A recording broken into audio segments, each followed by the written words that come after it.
अस्सलाम वालेकुम स्टूडेंट्स हम पढ़ रहे हैं 10th फिजिक्स चैप्टर 15 और आज का हमारा टॉपिक है Faraday law of electromagnetic induction. Students, electromagnetic induction कैसी टेक्निक है? This is the technique in which we study the process of generating an induce current in a circuit by changing the number of magnetic lines of force passing through it is called electromagnetic induction.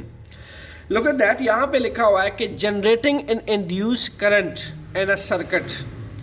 यहाँ पे example में देखा जा सकता है कि ये एक सर्किट है, ये आपके पास एक बार मैग्नेट है। स्टूडेंट्स, चूंकि एक बार मैग्नेट की एक स्ट्रांग मैग्नेटिक फील्ड होती है और जहाँ पर उसकी अगर मैग्नेटिक फील्ड होती है तो यहाँ पे नंबर ऑफ मैग्नेटिक लाइंस होती हैं। एक बार मैग्नेट में से नंबर ऑफ मैग्नेटिक लाइंस निकलती है नॉर्थ पोल से। ये एक मैग्नेटिक प्रॉपर्टी होती है किसी भी मैग्नेट की, उसमें से number of magnetic field lines निकलती है नॉर्थ पोल से और साउथ पोल पे आके ख़त्म होती हैं। क्लियर? तो ऐसे बहुत सारी मैग्नेटिक फील्ड लाइंस बाहर निकल रही हैं और साउथ पोल पे एंड हो रही है। This is the magnetic properties of a bar magnet of any magnet. So Faraday कहता है कि the process of generating an induce current, एक ऐसा प्रोसेस के करंट को जनरेट करने का प्रोसेस। और कैसा करंट? Induce current. क्योंकि वो इंड्यूस करंट का वर्ड क्यों यूज़ किया उसने? क्योंकि ये करंट इंड्यूस होके आता है। किससे आता है? मैग्नेट के मूवमेंट से आता है। टू फ्रो मैग्नेट के टू एंड फ्रो मूवमेंट से एक करंट इंड्यूस होके आता है किसके अंदर? इस सर्किट के अंदर। क्लियर? अब वो कैसे आ रहा है? By changing the number of magnetic lines. By changing the number of magnetic line, इसका मतलब ये कि अगर मैग्नेटिक लाइंस को हम कांस्टेंट रखते हैं, इस मैग्नेट को इस कॉइल के रिस्पेक्ट से कांस्टेंट रखा जाता है, इसकी मूवमेंट स्टेशनरी रखी जाती है या इसको रेस्ट में रखा जाता है, then there will be no change in magnetic lines. Magnetic lines कब चेंज होगी स्टूडेंट्स? जब इस मैग्नेट को हम to fro forward backward move करेंगे। In that case magnetic field lines maximum pass करेंगे, फिर कम, फिर ज़्यादा, फिर कम, फिर ज़्यादा।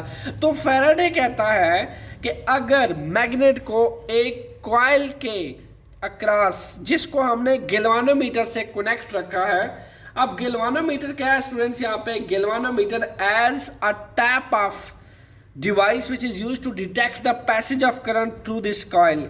You can say that galvanometer हमें टेस्ट करता है, चार्ज के मूवमेंट को टेस्ट करता है, डिटेक्ट करता है। यानी अगर चार्ज मूवमेंट की डिटेक्ट करेगा इट मीन्स के करंट के पासिंग को बताएगा। तो गैल्वानोमीटर वहाँ पे यूज़ होता है जहाँ पे हमें ये मालूम करना हो कि आया इस कंडक्टर में से करंट पास हुआ है या फिर नहीं हुआ। तो करंट के पता करने के लिए हमने इस कॉइल को गैल्वानोमीटर से जोड़ा है। स्टेशनरी, यहाँ पे जब तक ये मैग्नेट स्टेशनरी में है, रेस्ट में है, इन दैट सेंस हमने मालूम किया कि there is no movement in galvanometer. Galvanometer अपने आप को हॉरिजॉन्टली अलाइन करता है। बट जैसे इस बार मैग्नेट को उठा के मैं 1 पे लेके आता हूँ, ये दो पोजीशन है, पोजीशन 1, पोजीशन 2। इस बार मैग्नेट को उठा के जैसे ही 1 पे ले जाया जाता है, maximum magnetic field lines pass करती हैं फ्रॉम नॉर्थ टू साउथ और इस कॉइल के अंदर में से पास करती हैं। फिर मैं इसकी मूवमेंट को बैकवर्ड करता हूँ, 2 पे लेके आता हूँ, फिर 1 पे, फिर 2 पे। So in that case what I do, actually I changing the number of magnetic lines of force, या फिर यूँ कह लीजिए मैं इसका फ्लक्स चेंज करने की कोशिश कर रहा हूँ। आइए समझने की कोशिश करते हैं फ्लक्स क्या होता है। स्टूडेंट्स, ये बिल्कुल ऐसी ही मेरे पास एक कॉइल है, ये नज़र आ रही है। फ़र्क सिर्फ इतना कि इसको मैंने गैल्वानोमीटर से नहीं जोड़ा, सर्किट क्लोज नहीं है। आपके समझाने के लिए मैंने एक केस लिया है। अब जब तक मैंने इस मैग्नेट को इस कॉइल के रिस्पेक्ट से स्टेशनरी पे रखा है, कीप इन माइंड गैल्वानोमीटर जो है अपने आप को इसके रिस्पेक्ट से 0 पे अलाइन रखेगा। दोनों को मैंने स्टेशनरी रखा है। गैल्वानोमीटर अपने आप को, कॉइल भी स्टेशनरी पे और इसके साथ साथ मैग्नेट भी स्टेशनरी पे। If both are at stationary, both are at rest, galvanometer अपने आप को 0 पे अलाइन करेगा। गैल्वानोमीटर किसी किस्म की डिटेक्शन नहीं आएगा। इट मीन्स कि यहाँ पे किसी किस्म का करंट इंड्यूस नहीं होगा, किसी किस्म का करंट इंड्यूस होने के साथ साथ किसी किस्म का ईएमएफ इंड्यूस नहीं होगा। फिर ऐसा मैं करता हूँ कि इसको मैकेनिकल फोर्स लगा के इसको मैं इस कॉइल के अंदर लेकर जाता हूँ। इन दैट केस देखिए, इसको मैं अंदर लेकर जाता हूँ, फिर बाहर 1 2 1 2। व्हाट आई डू एक्चुअली, मैं इसके number of magnetic field lines change कर रहा हूं। तो जब फ्लक्स चेंज होता है, अब फ्लक्स क्या है स्टूडेंट्स, ये जो आपको एरिया नजर आ रहा है, ये एरिया, ये क्रॉस सेक्शनल एरिया है। अब इस क्रॉस सेक्शनल एरिया में से जितनी number of magnetic field lines pass करती है, इसको 1 2 1 2 1 2 बैकवर्ड फॉरवर्ड में 1 2 में जितनी मैग्नेटिक फील्ड लाइंस पास करती हैं वो इसके इस कॉइल का फ्लक्स कहलाता है, ठीक है। तो फैराडे कहता है कि F the magnet and coil both are at rest, there will be no change in magnetic field lines and there will be no induced EMF and current detect in galvanometer. But if I change the moment of magnet with respect to coil, so the current will be detect and the galvanometer वो क्या देखता है, वो ये देखता है कि जैसे ही वो इसके पोजीशन 1 पे लेके जाता है, ठीक है, तो गैल्वानोमीटर अपने आप को राइट साइड पे अलाइन करता है। जैसे ही इसको बाहर निकालता है, गैल्वानोमीटर अपने आप को लेफ्ट साइड पे अलाइन करता है। बट जैसे ही इसको स्टेशनरी रखता है, गैल्वानोमीटर फिर जीरो पे आ जाता है। तो फैराडे के लॉ का कीवर्ड ये है स्टूडेंट्स कि that moment should be change with respect to coil, या फिर मैं मैग्नेट को रेस्ट पे रख के इस कॉइल के मूवमेंट को चेंज करूँ, 2 फ्रो 1 2 1 2 बैकवर्ड फॉरवर्ड। अब क्या हो रहा है, मैक्सिमम मैग्नेटिक फील्ड लाइंस पास की, फिर कम, फिर ज्यादा। जैसे ही मैग्नेट के करीब गया, नॉर्थ पोल की बहुत सारी मैग्नेटिक फील्ड लाइन इसके अंदर में से पास की, इसका फ्लक्स चेंज हुआ, फिर मैं दूर लेकर गया, फिर कम मैग्नेटिक फील्ड लाइंस फिर नजदीक लेके आया। तो फैराडे कहता है by changing the number of magnetic field lines in this circuit, maximum number of magnetic field line will pass through these coils, the current will induce and that coil that will be detected in this galvanometer. This galvanometer will be fluctuate left right left right. The left right movement of galvanometer shows that current detect in that coil by changing the moment of this magnet, this bar magnet with respect to coil. So keyword is what? Keyword is number of magnetic field lines should be changed. Clear? How we can change? We can change the number of magnetic field lines in two ways. By move the magnet forward, backward with respect to coil, or second method, we can also move this coil to and fro by keeping this magnet constant, stationary. Clear? So हमने देखा कि Faraday ने कहा कि flux जो है, change in flux can cause induce EMF, induce current, and that coil, this is known as Faraday Law of electromagnetic induction, students. So यहाँ देखा जा सकता है कि फ्लक्स के चेंज पे डिपेंड करता है इंड्यूस EMF, इंड्यूस करंट। ये जो वर्ड इंड्यूस EMF में यूज़ करता हूँ, देखिए होता क्या है कि ये कॉपर कॉइल होती है, ठीक है, ये कॉपर कॉइल होती है, इसके इलेक्ट्रॉन्स जो हैं स्टूडेंट्स वो इनिशियली रेस्ट में होते हैं, लेकिन जैसे आप इस मैग्नेट को 1 2 1 2, तो जैसी number of magnetic field lines इसमें से पास करती हैं, दैट केस इसके इलेक्ट्रॉन्स को एक जर्क मिलता है। क्लियर? इसके इलेक्ट्रॉन्स एक्सेलरेट करना शुरू कर देते हैं इस कॉइल के अंदर से। जब इलेक्ट्रॉन एक्सेलरेट करते हैं तो मोमेंट ऑफ इलेक्ट्रॉन या चार्ज क्या है? एट्स अ करंट। आप स्टार्ट से पढ़ते हैं करंट इलेक्ट्रिसिटी के चैप्टर में, आपने पढ़ा है कि moment of charges is known as electric current. So that's why if I move the coil with respect to magnet, इस केस में भी क्या होगा, इसके इलेक्ट्रॉन्स एंड एटम्स मूव करना शुरू कर देते हैं कॉइल के क्रॉस सेक्शनल एरिया में से। जब मूव करते हैं दैट केस क्या होता है, एक ईएमएफ इंड्यूस होता है पूरी कॉइल में से, और पूरी कॉइल में जब ईएमएफ इंड्यूस होता है और इलेक्ट्रॉन्स मूव करता है तो मूवमेंट ऑफ इलेक्ट्रॉन से क्या प्रोड्यूस हुआ, इलेक्ट्रिक करंट, जिसको galvanometer fluctuate to fro fluctuation करके बता रहा था कि एक्चुअली करंट इंड्यूस हुआ है इस कॉइल के अंदर। क्लियर? जबकि देखा जा सकता है कि इस कॉइल को ना किसी बैटरी से जोड़ा गया है ना किसी सेल से जोड़ा गया है। The current induce is only by the movement of this bar magnet. This the change in flux can induce EMF and you can say induce current, and that coil, this is known as Faraday Law of electromagnetic induction. Nothing else, students.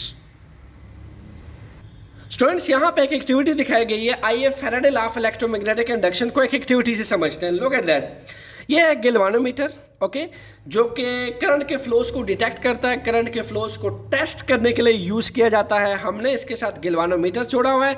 ये एक copper coil है जिसको हमने वॉन्ड किया हुआ है would piece के ऊपर, ठीक है, एक वुडन पीस है, उसके ऊपर हमने कॉपर कॉइल को वॉन्ड किया हुआ है। यानी एक तरह का यूँ समझिए सोलेनॉइड बन चुका है। सोलेनॉइड भी तो ऐसा ही होता है स्टूडेंट्स। अगर हम number of turns of coils में वॉन्ड करें, ठीक है, सॉफ्ट आयरन कोर के ऊपर, अगर हम number of turns of copper use करें, number of turns of loop या कॉइल, तो वो क्या बन जाता है? सोलेनॉइड। तो एक तरह का सोलेनॉइड बन चुका है। और ये मेरे पास एक बार मैग्नेट जो कि आपको नज़र आ रहा है, और हाथों की मदद से मैंने इसको होल्ड कर लिया है। When this bar magnet moving n to this coil, अब होता क्या है कि maximum number of magnetic field line will pass through it from north to south. This is the magnetic property of this bar magnet. बहुत सारे magnetic field lines निकलती हैं, originate होती हैं, साउथ पोल पे आके ख़त्म होती हैं। अब क्या है कि जैसे ही मैं इसको इन लेके जाता हूँ तो मैक्सिमम मैग्नेटिक फील्ड लाइंस इस पूरी कॉइल या लूप में से पास करती हैं। तो मैक्सिमम पास करती हैं, इसको कहते हैं मैक्सिमम फ्लक्स प्रोड्यूस होता है। फिर इन दैट केस सेकंड पे जब ये पार्ट बी पे आइए, जब पूरा इसके अंदर डल जाता है स्टूडेंट्स, ये पूरा अंदर चला जाता है, यूँ समझ लीजिए ऐसे, ये पूरा जब इसके अंदर चला जाता है। अब क्या है कि अगर मैं इसको यहाँ पे स्टेशनरी रखूँगा, इसको चेंज नहीं करूँगा, अब क्या होगा? अगेन फ्लक्स कांस्टेंट हो जाएगा। जबकि फैराडे ने कहा है कि change in number of magnetic field line should be mandatory to induce current in that coil. अगर आप इसके अंदर इंसर्ट करके मूवमेंट नहीं करोगे, इन दैट केस गैल्वानोमीटर फिर अपने आप को जीरो पे अलाइन कर लेगा। क्लियर? दो केसेस में गैल्वानोमीटर अपने आप को जीरो पे अलाइन करता है। किस केस में? या तो आप इसके करीब रख दो, coil and magnet both are at rest, galvanometer will be show no detection, no current will flow, no current will induce, no EMF will induce in that coil. This is mandatory that कि हम coil को magnet के respect से move करवाएं या फिर magnet को coil के रिस्पेक्ट से move. This should be relevant motion between coil and magnet and coil. Relevant motion जो है, फैराडे कहता है कि रेलेवेंट मोशन जो है वो लाजमी होना चाहिए। Due to relevant motion are current induce EMF produce in that coil. Clear? तो हमने क्या देखा कि जैसे ही इसको हम अंदर डालते हैं, अगेन यहाँ पे इंसर्ट करने से जो मैग्नेटिक फील्ड लाइंस कांस्टेंट हो जाती हैं, मैक्सिमम मैग्नेटिक फील्ड लाइन पास करती हैं और फ्लक्स कांस्टेंट हो जाता है। यानी पूरे क्रॉस सेक्शनल एरिया में से कांस्टेंट फ्लक्स पास करता है स्टूडेंट्स। जो कांस्टेंट फ्लक्स के लिए जो number of magnetic field line जो बेसिकली चेंज नहीं करती, अगर चेंज इन फ्लक्स नहीं आएगा तो करंट भी इंड्यूस नहीं होगा और EMF भी इंड्यूस नहीं होगा। देन फिर हम यहाँ से देखते हैं, जब हम पार्ट 3 में मैग्नेट को आउट करते हैं, पहले हमने इन किया, पार्ट बी में हमने इन करके डाल दिया, निकाला नहीं, अभी देखना चाहा कि व्हाट शो गैल्वानोमीटर अपने आप को अगेन अलाइन कर लेता है जीरो पे। फिर स्टूडेंट्स हम पार्ट 3 में इसको आउट करने लगे। जब हम बाहर निकलते हैं, अगेन मैग्नेटिक फील्ड लाइन में चेंज आता है, ठीक है, अगेन चेंज आता है गैल्वानोमीटर की लाइंस में। जब अगेन चेंज आता है तो ऑब्वियसली गैल्वानोमीटर अगेन अपने आप को लेफ्ट साइड पे अलाइन कर लेता है। तो the alignment of galvanometer left side, it means के करंट जो है वो रिवर्स जा रहा है। तो इसका मतलब है दोनों तरह से गैल्वानोमीटर दोनों तरह की मूवमेंट को रिस्पॉन्ड करता है, मूविंग इन, मूविंग आउट। लेकिन अगर हम रेस्ट पे रखते हैं कॉइल या मैग्नेट को एक दूसरे के रिस्पेक्ट से, तो गैल्वानोमीटर की detection in that stage zero होती है। इसका मतलब यह है कि there should be a relevant motion between coil and magnet. Faraday ने हमें स्टूडेंट्स यही कहा कि change in magnetic field lines can produce induce current and induce EMF and that coil and that circuit, but relevant motion is compulsory between magnet and coil. आइए students एक third activity करके देखते हैं। यहाँ हमने एक गैल्वानोमीटर से जोड़ रखा है एक सोलेनाइड को। पिछला केस भी इसे मिलता जुलता था, लेकिन अपने कंसेप्ट को स्ट्रांग करने के लिए मज़ीद एक एक्टिविटी करते हैं। फैराडे क्या करता है, ये फैराडे का हाथ है, ओके। फैराडे क्या करता है, बिल्कुल ये बार मैग्नेट जैसे मैंने उठाया हुआ है, आप समझिए कि मैंने इसको गैल्वानोमीटर से जोड़ा है। फैराडे क्या करता है कि इसको जब इंसर्ट करता है तो मैक्सिमम मैग्नेटिक फील्ड लाइन पास करती है इसमें से। देन गैल्वानोमीटर की जो नीडल है देखे जा सकता है वो अपने आप को अलाइन कर लेती है toward right side. The alignment of this needle toward right side shows that maximum flux pass through the cross-sectional area of this coil, और maximum number of field lines जब पास करती हैं इस coil में से, and that case maximum current induce होता है coil में से, जिसको गैल्वानोमीटर डिटेक्ट कर लेता है, यानी इंड्यूस करंट इंड्यूस ईएमएफ को डिटेक्ट कर लेता है। फिर हम जब बाहर की तरफ निकालते हैं, इन दैट केस जब हम बाहर की तरफ निकालते हैं व्हाट विल हैपन, बाहर की तरफ निकालते हुए देखते हैं कि गैल्वानोमीटर अपने आप को राइट साइड पे अलाइन कर लेता है, यानी करंट की डायरेक्शन रिवर्स हो जाती है। This shows that by the movement of this magnet with respect to this stationary coil current in induce EMF in that coil is produced. This is known as Faraday law of electromagnetic induction students. So students, अगर question आ जाए आपके पास on what factor induce EMF depend, अब induce EMF जो इस coil के अंदर प्रोड्यूस हो रहा है वो किन किन फैक्टर पे डिपेंड कर रहा है। एक फैक्टर तो स्टूडेंट्स हमने देख लिया, वो क्या है कि there should be a relative motion between, जितनी हमारी रिलेटिव मोशन फास्ट होगी, जैसे कॉइल है, जितनी रिलेटिव मोशन फास्ट होगी उतना ही ज़्यादा ईएमएफ इंड्यूस होगा कॉइल के अंदर, ठीक है। और सेकंड फैक्टर क्या कहता है, सेकंड फैक्टर में हम कहते हैं कि there should be more number of turns of coil, जितनी number of turns of coil ज़्यादा होगी उतना सरफेस एरिया बढ़ेगा, जितने सरफेस एरिया पे maximum magnetic field lines pass करेंगी उतना ही ज़्यादा ईएमएफ इंड्यूस होगा। सो हम यहाँ पे कह सकते हैं there should be a two factor, the first one is speed of relative motion, speed of relative motion, relative motion किसके दरमियान स्टूडेंट्स, कॉइल और मैग्नेट के दरमियान। या आप कॉइल को अगर रेस्ट पे रखते हैं then speed of relative motion magnet की फास्ट होनी चाहिए, या अगर आप मैग्नेट को स्टेशनरी पे रखते हैं तो इस कॉइल की stationary motion relative motion fast होनी चाहिए, शुड बी स्पीड। जितनी स्पीड ज़्यादा होगी उतना इस कॉइल के अंदर इंड्यूस ईएमएफ और इंड्यूस करंट ज़्यादा होगा। सो रिलेटिव मोशन की जो स्पीड है that should be and of coil and the magnet, of coil and the magnet. And what about part 2, number of turns of coil, number of turns of coil। अब क्या है कि students मैंने जो यहाँ पे आपको शो कराया इसमें नंबर ऑफ टर्न्स देखी जा सकती हैं 1 2 3 4 5 6, ओनली 6 नंबर ऑफ टर्न्स है। अगर आप कंजस्टेड नंबर ऑफ टर्न्स की कॉइल यूज़ करते हो, ठीक है, और ज़्यादा नंबर ऑफ लूप की कॉइल यूज़ करते हो, जितने number of turns of coil ज़्यादा होंगे उतना ही ज़्यादा मैक्सिमम सरफेस एरिया मिलेगा मैग्नेटिक फील्ड को पास करने के लिए। एंड जितनी ज़्यादा number of magnetic field line pass करेंगे इस बार मैग्नेट की, ठीक है, नंबर ऑफ टर्न्स में से उतना ही स्ट्रॉन्ग ईएमएफ इंड्यूस होगा और इतनी स्ट्रेंथ ऑफ मैग्नेटिक फील्ड होगी और उतना इंड्यूस करंट ज़्यादा अच्छा पास करेगा कॉइल में से। सो ये था students Faraday law of electromagnetic induction, जो ये कहता है कि if let's suppose we have a coil like that, if I connect galvanometer in that coil, just by the relative motion of this bar magnet I can induce current in that coil, I can induce EMF in that coil.